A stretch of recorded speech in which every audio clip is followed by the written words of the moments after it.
أعوذ بالله من الشيطان الرجيم بسم الله الرحمن الرحيم رب اشرح لي صدري ويسر لي أمري واحلل عقدة من لساني يفقه قولي.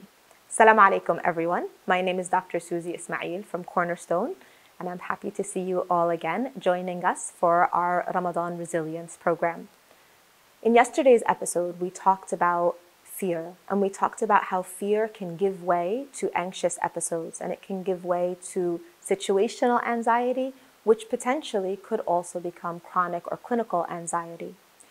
This term anxiety that we use quite frequently can sometimes be used a bit too liberally, because the concept of fear and the experience of fear is something that all of us have experienced. And rather than gravitating right away to a label of anxiety, we first want to better understand the fear itself and better understand the roots of that fear, where it may be coming from, and how do we tackle it.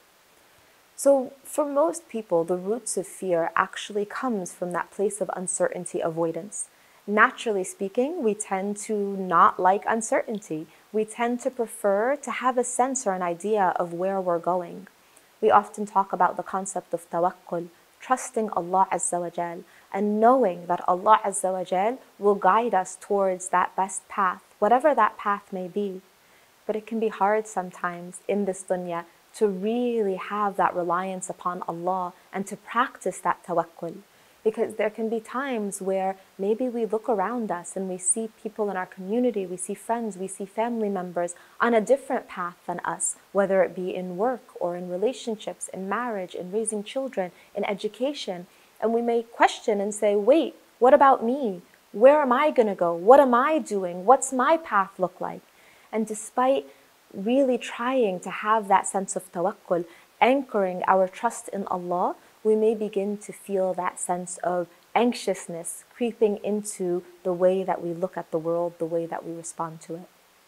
So let's take an example of an anxiety-inducing episode or an anxiety-inducing situation.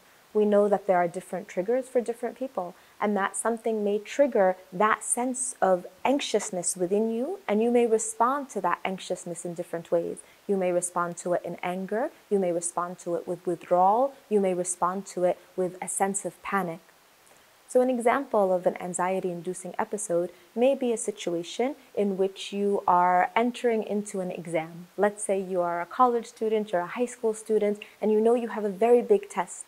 And we've already talked about how this dunya is filled with tests, not just the written test type, but all different tests. Maybe you've been studying for your MCATs for ages and it's time to take them, and you begin to feel that anxious feeling prior to taking the test. You may feel that same sense of anxiety in relationships, in being with your spouse, being with your children. We do have the ability to work on implementing better emotional control.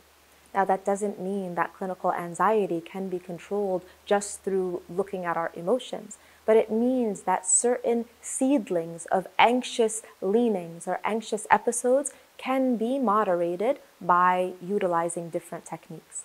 These techniques are known as mindfulness techniques. And when we look to the Quran and we look to the Sunnah of Rasul sallallahu alayhi wa sallam, we see that the concepts of al-muraqaba and al-hudur are two concepts within our deen. And al-muraqaba and al-hudur means mindfulness and presence. And we are guided towards having muraqaba and hudur in our actions, in our salah, in everything that we do. Now, a mindfulness technique that's very helpful in situations that are anxiety-inducing is known as the 5-4-3-2-1 method. And this method is a technique that, many Western psychologists kind of refer to, but it's also rooted in our Islamic concepts. What the 5-4-3-2-1 technique does is it takes the negative thought train that builds steam in our minds when we're thinking of something that induces anxiety within us, and it slows it down. So imagine a train that's running at full speed through your mind, and on that train there are all of your fears. What if I fail? What if I don't succeed? What if I never get to where I want to be? What if I fail in this and I don't do this? And every negative thought you may have. And that negative thought is on that train that's speeding at 1,000,000 miles a minute through your mind.